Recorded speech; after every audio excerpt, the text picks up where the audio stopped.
It's a very, very warm welcome to our first episode of Equestrian Live for 2022. Hopefully the first of many. A little bit different today. We're not live streaming an event. We're going to be previewing an event. But before we get into that, just a little bit about where we are. We're overlooking the Bob Charter, the resplendent Bob Charter Arena, Kalame Equestrian Park, and we're perched up here on the balcony at Buck and Bob's restaurant where we are being spoiled. You can see we've got our gins here, and a big thank you to one of our sponsors, Six Dogs Blue Gin. Big thank you to them. So coming up in this show, we're going to be previewing the Toyota Easter Festival, which is just around the corner. We're going to be chatting to vet Sheelagh Higgerty about African horse sickness. Yes, I'm afraid it's that time of year where African horse sickness has reared its very ugly head.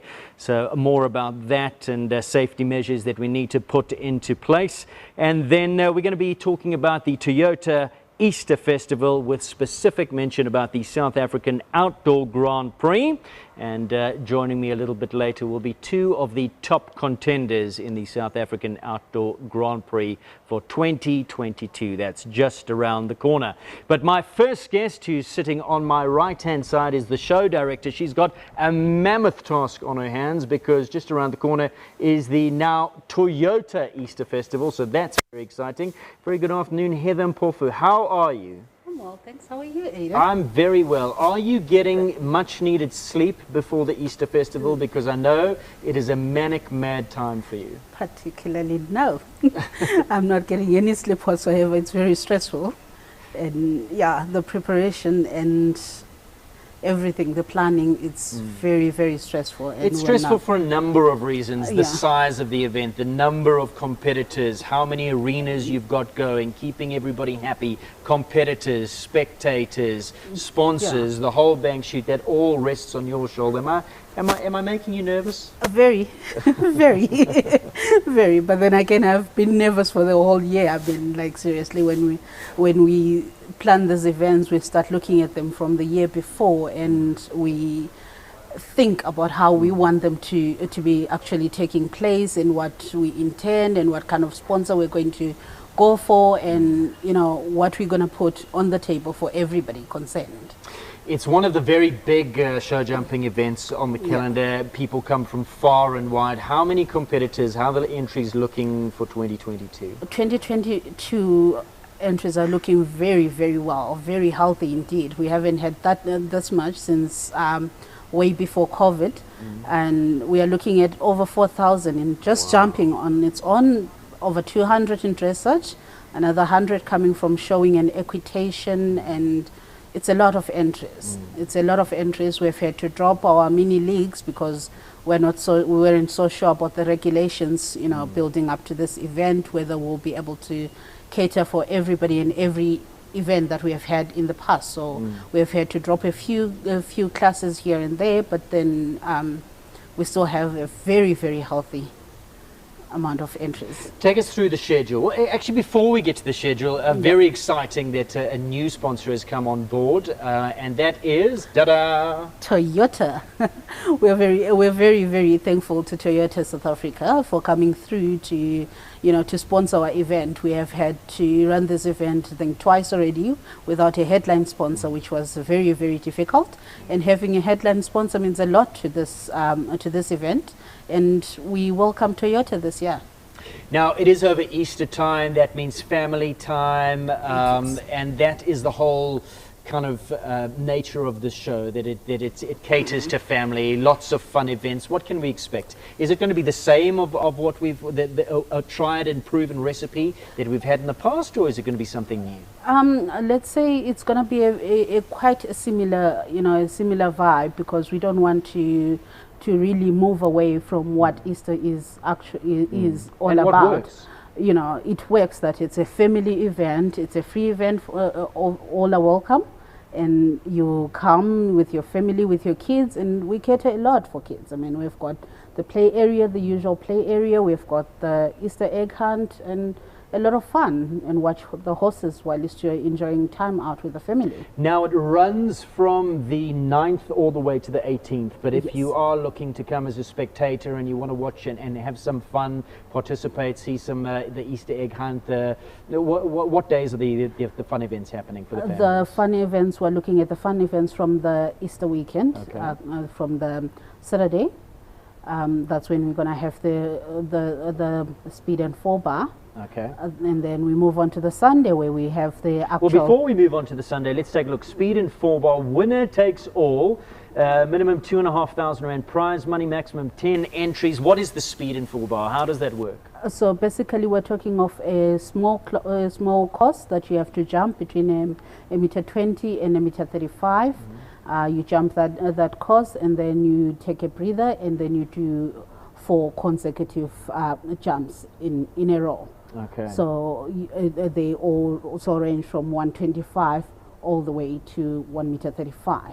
So that's on the Saturday. That's on on the the Saturday. Sunday, Easter Sunday, what's happening then? On the Easter Sunday, we're going to kick it off with fancy dress, where we have our horses, our riders in costume, their own choices. And of people course. go all out for this. They I go mean, it's all not out. just we pop into the party shop and grab a hat. They go all out. No. I mean, we're talking about the rider themselves, dressed up, the horse dressed up. We're talking about a lot of expense being thrown into there, and it's very competitive. Are the entries still open? The entries are still open. They just need to contact Madeleine, admin at kyalamiparkclub.co.za. And it's a minimum of 6,000, but it could be a lot more than It could that. be a lot more. We are sourcing more, and as usual, we are good at throwing surprises, and we are good at saying we're going to give you a minimum of this, and we go overboard, and we might throw in a bit more.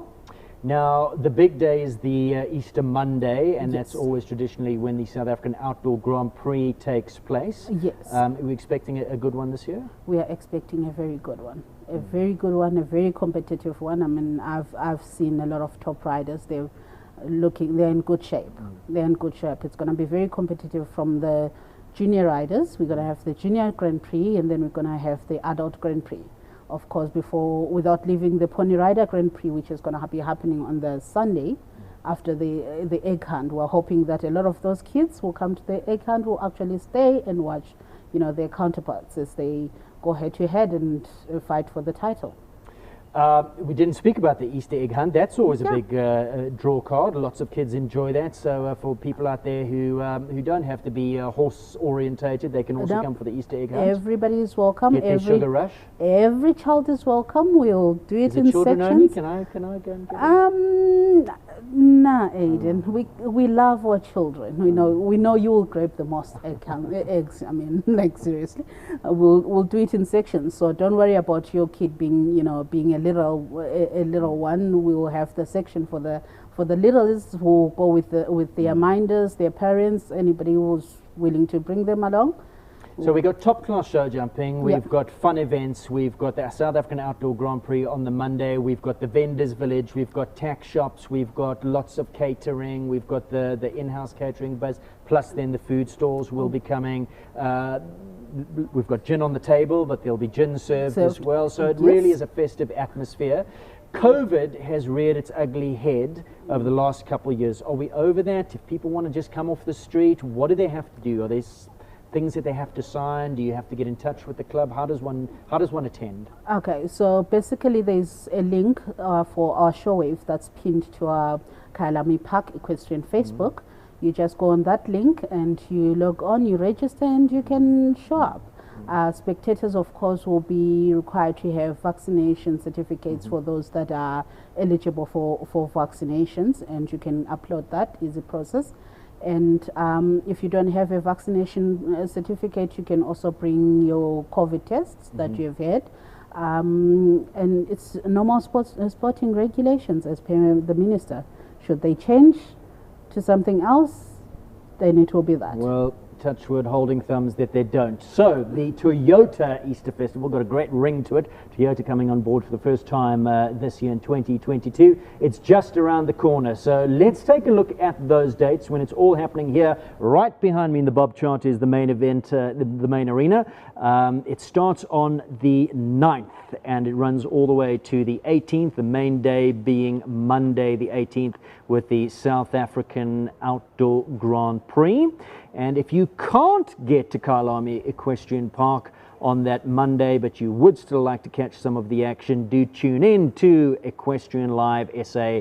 We will be live streaming the entire day. There are a couple of events happening here in the Bob Charter, and you can tune into Equestrian Live SA and catch all the action.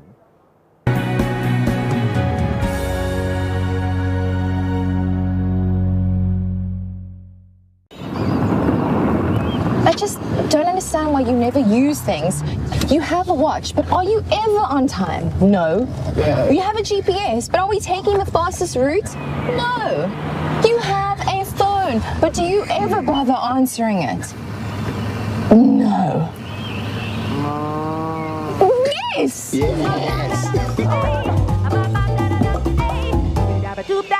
all-new Corolla Cross. Cross boundaries.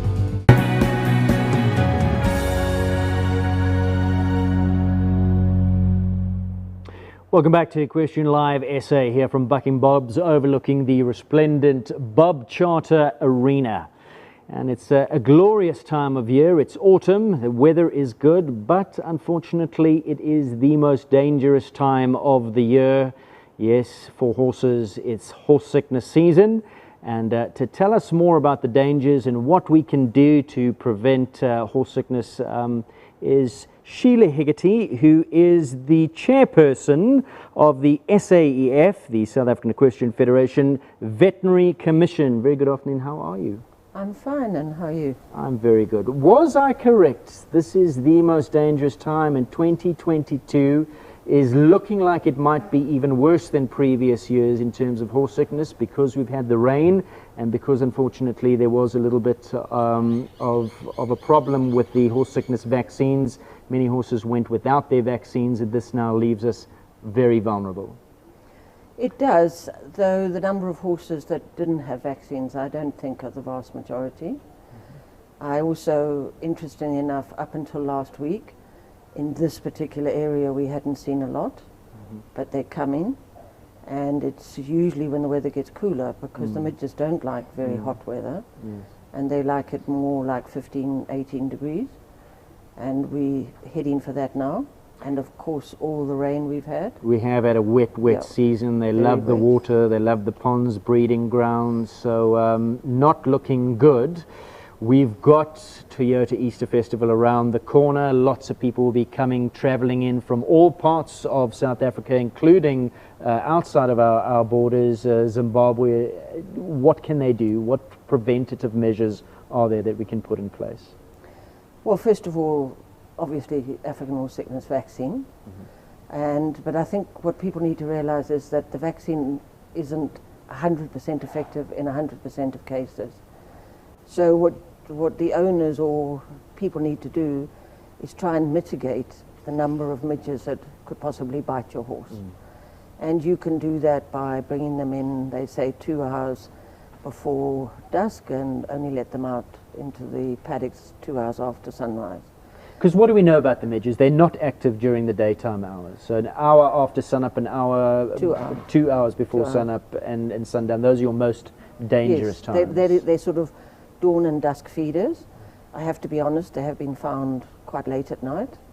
And on an overcast, cool day, you can see clouds of them. Yeah. So it's not 100%. I don't think they've got a clock. I think they go more by the weather and the, you know, as it starts to darken. Until what sort of time of year? When are we in the safe zone? Well, we say until the first frost. But to be honest with you, we've had them in June up here. Because we're not seeing that much frost anymore. We don't see that much frost, and when we do, it's very isolated. So that's the time, and obviously they don't like particularly cold weather. The midges breed in the soil, so sort of, and they like rich soil. So if you've got areas like that, you can put midge traps up. Don't put them at the stables, put them sort of between where you think is a breeding area and the stables, so you stop them getting there. Fans in the stables help. They're very small, they get buffeted, they get attracted by the carbon dioxide and the heat, and you break that up with the fans. Interrupt their flight patterns. Yes, and Disperse the CO2 is a good idea. and then the other thing that you can do is you can sprays, but you've got to do that twice a day. And what type of sprays? Because there's sprays and there's sprays. Well, there are a lot on the market now. It must contain DEET, and it needs to contain 15% DEET. So there used to be those on the market that were like 3% and 5%, but research has shown it needs to be 15%. You can use those, but you need to use them every morning and then at night. The other thing you can do is spray your stables with a deterrent, and if you are lucky enough to be able to insect proof your stables, you can spray whatever you've used to insect proof that, because that sort of deters them from going through. And you can also use these insect rugs. These bug rugs. Bug rugs. Yeah. And you can dip those in something like they use it in malaria control. If I'm allowed to mention a name here, something like Fendona. And you can actually dip your blanket in it. You don't have to do it daily, once a month unless it gets wet. And that acts as a deterrent. So the main aim is try and reduce the number of bites that your horse is going to get. Yeah. Now, if you are in an infected area and is it a danger horses stabling outside? How does it work? Because a midge will bite a horse will get infected, more midges will bite an infected horse, those midges that might not have been infected are then infected, they bite another horse, and so the cycle goes. So if people say we're in Kyalami could prevent midges getting to horses, always a good idea to have them inside. Yes, I mean they have seen them in barns. Midges do enter barns, but it reduces it. So you can't. I mean, we know that the vaccine is not foolproof. Yes. And it's not because the vaccine's bad. It's just that if your horse has been bitten by 10 infected midges every night, day after day, eventually its immune system becomes compromised. Yes. And then he can't cope anymore, and then he'll pick up African horse sickness. There are also other viruses, like EEV, equine encephalosis virus. It is the virus season, is it not? Yes, West Nile. Yeah. And if he's suffering from one of those, his immune system is fighting that. It makes him more susceptible to anything else that's going around. So immune boosters, something like fight, might also be a good idea, just to help the system, make sure that your horse is very healthy. It's got every yes, precaution I think in place. good nutrition. Yes. Don't overtire your horse, don't overstress him. They have proved that stress actually shortens the incubation period. Yes. Now, horses traveling from outside areas, is it a good idea to travel during the daytime rather than nighttime, or the fact that you're out on the road, there's the wind rush and all that, it's not really a problem? I don't think it's a problem. Your biggest problem would be anybody coming from the Western Cape. They would not be able to go back right now. Yeah. Purely because of the restrictions. I think that if we had a horse in this immediate vicinity that had AHS, it's unlike some of the viruses which are highly contagious. African horse sickness is an infectious disease, but it's not highly contagious. So highly contagious would be like equine influenza, where you and I can pass it from horse to horse. With the African horse sickness, it needs the midget, and it has to go through a development phase in the midget itself. Correct. But it does tell you there's African horse sickness in the area. There is so much we could talk on the subject. It's a big topic, it's a broad topic, and it's a dangerous one. It needs much discussion. Unfortunately, we don't have the time, but for people who would like to know more, there is a website that you can go to. Just go and visit the South African Equestrian Federation website. There it is up on your screen, and all the information that you need is there at www.saef.org.za. Sheelagh Higgerty, great pleasure chatting to you.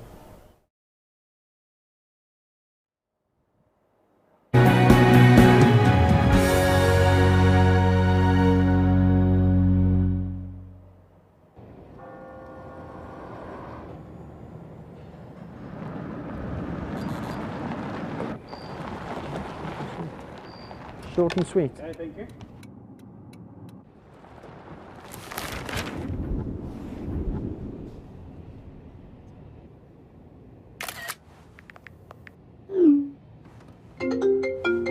Hola. Higo, did you draw this around my flat? The all-new Corolla Cross Hybrid. Cross boundaries.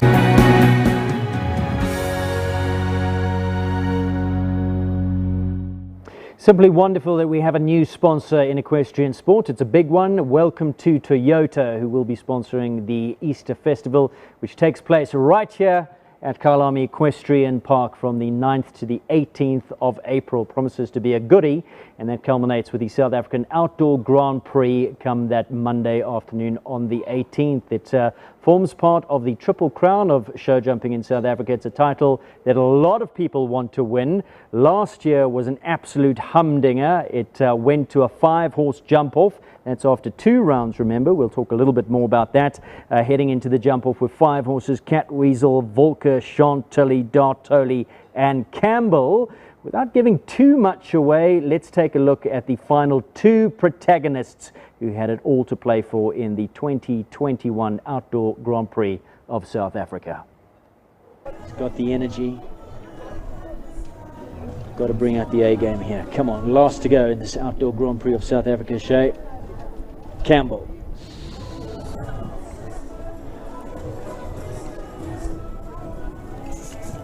I think it's neck and neck. 1, 2, 3, 4, 5, 6, 7, 8, 9, 10, 11. Woo! Oh, this is different. This is different. Inside line. Is that going to pay off? Is that going to pay off, or did she disrupt the rhythm? I think it's going to pay off. 1, 2, 3, 4, 5, 6, 7, 8. 36, Oh. 1, 2. Not good enough. It was a 5-horse jump off in the 2021 Outdoor Grand Prix, but as you saw from that thrilling end, there were 2 involved in a very tight finish, and prevailing was Nicole Horwood on that wonderful mare Chantilly, who pipped Lisa Williams to the post on Campbell in a very tight finish. She finished in 2nd, and both of these stellar riders are on my right hand side and joining me this afternoon. How are you, and how are you? Very good, thanks. Excellent. Tell us about that finish to last year's Outdoor Grand Prix. Chantilly, not her first win, her 2nd win. Yes. Of course, she won in 2019 with Chris and gave you your 3rd win in that big class. Correct, yes. I've won it once before on Don Camargo, once on Colnado, and then last year on Chantilly. Yeah, she's an amazing mare. You know, she's so fast over the ground, and I think where I'm fortunate with her is she doesn't waste time in the air. So she just skims over the fences, so she really is fast in a jump off. And Lisa, you've pretty much won everything else, barring 2 big titles, both of them that make up part of that Triple Crown, the South African Championships. You've been 2nd a few times, and you've been 2nd a few times in the Outdoor Grand Prix of South Africa as well. But you'll be pushing hard this year. I will be. It's a title that I definitely want to win, and I'd like Campbell to have it under his belt. But when you're up against Nicole, on no matter what horse she rides, it's always a challenge. There is a bit of a rivalry brewing between the 2 of you and these 2 horses, because let's go back to South African Championships last year. Chantilly just prevailed at Shongweni, milliseconds ahead of you. What did you put that down to that day? I think a little slow through the start. So I've had to up my game on getting through the start much quicker. So thanks to Nicole, that's my new tactic. And then, of course, there was the Outdoor Grand Prix. We've had a look at the split screen. Where do you think, because you chose a different line, so where was your headspace going into it? In fact, let's actually take a look at your round, and you can talk us through it. And then Nicole will do the same for you. But if we could cue up Campbell's round with Lisa, because a little bit of a different tactic you took. I did. Nicole was very quick from 1 to 2. I think that's where I lost my time. Maybe through the start as well. As I said, Nicole's forced me to be quicker there. And I think she did a stride less than me around the turn. And then I took the inside line somewhere here to an oxer, where Nicole went around. You came inside there. Did you think that was the better? Well, she'd been so quick across the ground, I knew I had to make up time somewhere. The problem with Campbell is that he can get a little bouncy when you do an inside turn. He's so adjustable, he starts bouncing. And then he just goes higher. He goes a little higher, which is better than going lower. I really think there wasn't much in it. No, it not was at all. pretty close. Not at but all. I think Nicole did one stride less from 1 to 2. Now, twice I'm going to remind you, you've mentioned that you were slow to the start, so we're going to hold you to that in 2022. I'm fast to the start now. Have you not noticed? We'll be watching. Let's go to Chantilly's round. We're going to queue up that round. Of course, Lisa was sitting in pole position because she was last to go. The one that you had to beat at that stage was Volker and Govert, who was 37.85. You were next, and you knew that you still had Dartoli and Gareth. And then, of course, Campbell was the big danger. So Yes. you needed to be on your bicycle and pedaling pretty quickly out the gates. Absolutely. So let's take a look at your round. Now, you're not really revved up here. No, but I think as I go through the start, and if you look at my angle over number 1, I think I angled that quite well. And I actually counted the strides, so I did 2 less than Lisa here. So I think that's where I made up the time. She's fast down this line to the vertical, balanced her up. And for Chantilly, she is a little on the forehand. So I think to gallop her for me was the best option, then try and break her stride and turn inside. I think I was quite short here as well. And she's so careful, so she gets her legs out the way and then just balance up again here. So I think her stride is also very deceiving. And then fast through the finish, looking at it there too, I think, just that split second. Was the inside line ever an option for you? Did you think about it at all? No. What was Gonda saying? Well, on the I outside? did think about it, but I do know with Chantilly she's better to gallop. She's very fast. I do think also going back to SA Champs, where I won and you came second, there was a bit of a handbrake turn after an oxer that Chantilly did, and I think that's where I made up time. But she's definitely faster to gallop, and yeah. Now, we haven't seen her out this year. You've had a good couple shows already. President's Cup, Toshi second, Lisa won the overall title, so reversed the tables. It wasn't with Chantilly, but we're going to play into this rivalry again. Is there a bit of a rivalry between you two? Because you really have dominated the scene over the last couple of years, the two of you. I don't think so. You don't think so? Let's take a look at the record. Who won last year's derby? Lisa and Campbell. Last year's World Cup series, Lisa and Campbell, not your first, your fourth in the series. How many derbies have I would think so. I think we're an inspiration to each other. I don't think we're rivals. I think we're just forced to up our game, really. That's all it is. I don't think we see each other as rivals. I mean, I know that if Lisa's last to go, it's not over until she goes through the finish. So she keeps me on my toes, but I think it's good.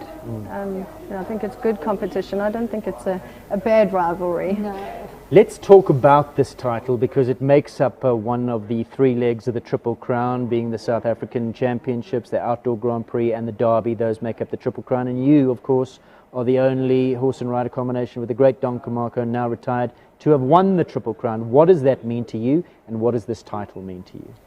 Well, obviously when he won it in 2013, I think that was the first year that Don Camarco really kind of stepped out there, onto the stage, and he won all 3. He was really on form. I actually hadn't even realized that I'd won all 3 until someone actually brought it to my attention, and it wasn't in my mind, to try and go out there and achieve that. But I think to win any one of the 3, the South African Champs, South African Outdoor Grand Prix, or the Derby, is a hell of a title to win, and I think most riders aspire to that, so it's very special. Now, you're the reigning Derby winner, 2021 Derby, so you've already got that on your mantle. Now, we're going into 2022. It would be a grand slam if you could win SA Champs and Outdoor Grand Prix of South Africa. What would that mean to you, to become the second to win the Triple Crown? It would be special, because it would just finish off Campbell's achievements of what he's won. I don't know how much longer I've got with him. He feels great. He feels that he's still got his A game about him, but for him to get those last 2 titles under his belt would be amazing. Now, you're the reigning Derby winner, 2021 Derby, so you've already got that on your mantle. Now, we're going into 2022. It would be a grand slam if you could win SA Champs and Outdoor Grand Prix of South Africa. What would that mean to you, to become the second to win the Triple Crown? It would be special, because it would just finish off Campbell's achievements of what he's won. I don't know how much longer I've got with him. He feels great. He feels that he's still got his A game about him, but for him to get those last 2 titles under his belt would be amazing. How much of a challenge is an SA Champs and an Outdoor Grand Prix of South Africa? And the reason I'm asking is the format. We go over 2 rounds, a full round, a second round, and I believe there's a rule change this year that it incorporates a double in the second round as well. And then in the event of a quality score, like we saw last year, we then go to a jump off. So this is in a week of qualifiers as well, culminating on the last day, the big event of the Easter Festival. Huge atmosphere. How much do you have to leave in the tank? How much preparation goes into it? How taxing is it on you as the rider? Because I know that you think very much long and hard about your build up to your shows and to particular events. I think as riders, both Nicole and I have our own strategy, and we're used to preparing and building up to it. So I'm not sure that it's more taxing on us. But for the horses, especially if they're competing in the Bob Charter, which is a very big arena, the course designers use the space more, the tracks are long. It certainly requires more fitness and more stamina, which would of course be more of a challenge as a horse gets older. It's something I have to consider more with Campbell. He is luckily a strong, fit, energetic horse just naturally, but it becomes more of a challenge as he gets older to keep him at that level. Obviously, if you're in a smaller arena, I think it takes less out of them over the week of qualifying and preparing. But yeah, they need to be super, super fit and super strong. Now, you've got Campbell in the big class. Are we going to see you step up one of your younger horses as well? And then turning over to you, Nicole, you'll have 3 in the big class. So as a rider, how much fitness do you need to have 3 to navigate around this big course? Let's go back to Lisa first. So I have Pilgrim in the wings. I put him into the big classes for President's Cup. He actually qualified really high up for the last day. I didn't compete him on the last day because I don't think he's ready for it, or he wasn't ready for it. I will put him into the qualifiers for Outdoor Grand Prix again. Whether I jump him on the day or not, I'll have to decide, see how his preparation's gone. I think it's too soon still, but that's the direction we're heading as a backup. And Nicole, you have 3. Kronos, up and coming, getting better and better. Chantilly, how is she feeling? And then of course your game campaigner, who on his day could be anything, is Hitoshi. Yes, yeah, he definitely can pull it out the bag. So all 3 of them, they're doing really well. With Chantilly, we'll have to see if she's fit enough. I've brought her back really slowly this year. Cronus is stepping up well. He's fit, fighting fit. He had a good President's Cup. I'm going to try him in the big classes. I'll start with the qualifiers, and then obviously on the day you can only choose 2. So we'll see how, who's on form, and I'll make my choice. And Hitoshi, he's always good in this arena, and he loves to gallop. So I'm also hoping good things come with him. You're one of a few riders who are on 3 wins. Your mentor Gonda is on 3 wins. You're on 3 wins. The great Mickey Lowe is on 3 wins in the Outdoor Grand Prix. There's nobody on 4 wins. And then we've got Barry Taylor, who sits up top on 8 wins. What would it mean to you to go to be a clear second? It's going to take some beating Barry on 8, but to go ahead of the rest on 4, what would that mean? Oh no, that would be amazing. I don't know if I'll be riding long enough to achieve 8, but I wouldn't mind doing a second place. As I say, those titles are always so special. So to have your name up there with the likes of Barry and Gonda and Mickey even is an honor. And then that Easter weekend, it's a family affair. Lots of people come out. We've had 2 years of this terrible COVID, but 2022, hopefully, we're going to have a decent turnout. Always a good atmosphere. Easter Festival is amazing. It is a family weekend. We're very proud to have Toyota on board as a new sponsor. It's great for our sport. And we're looking forward to seeing the stands full for the first time since 3 years ago for Easter Festival. And I'm sure the weather will be good to us, and it will be a great day. We invite everybody to come and watch. Been wonderful chatting to the 2 of you. May the best lady win. All the very, very best to you. There are other people in the competition, of course. It could throw up anything, but with your talent and the horsepower underneath you, those legends of the game, I think it's going to be another humdinger, so all the very, very best to you. Thank you. Thank you. Thanks, Aidan. Well, that's Monday the 18th, where all the action happens in the arena behind me, the Bob Charter. And if you can't get to Kyalami Equestrian Park and be with us on the day, don't forget that we will also be live streaming all the action. We'll be starting pretty early in the morning. Do watch social media for all the details. But of course, thanks to Toyota and Kyalami Equestrian Park, the Monday the 18th, the Outdoor Grand Prix of South Africa will be live streamed. You have been watching Equestrian Live SA. We'd love to make you part of our Equestrian Live family. If you would like to get involved as one of our sponsors, do get in touch. You can have a look, get in touch on Mike at trademarktelevision.co.za. Just put your hand up. We'd love to have you on board. From all of us here at Kyalami Equestrian Park, don't forget all the action takes place from the 9th to the 18th. It's going to be one hell of a week here at Kyalami Equestrian Park over that Easter weekend. Do join us next time we go live on Equestrian Live SA. That'll be Monday the 18th. Join us then.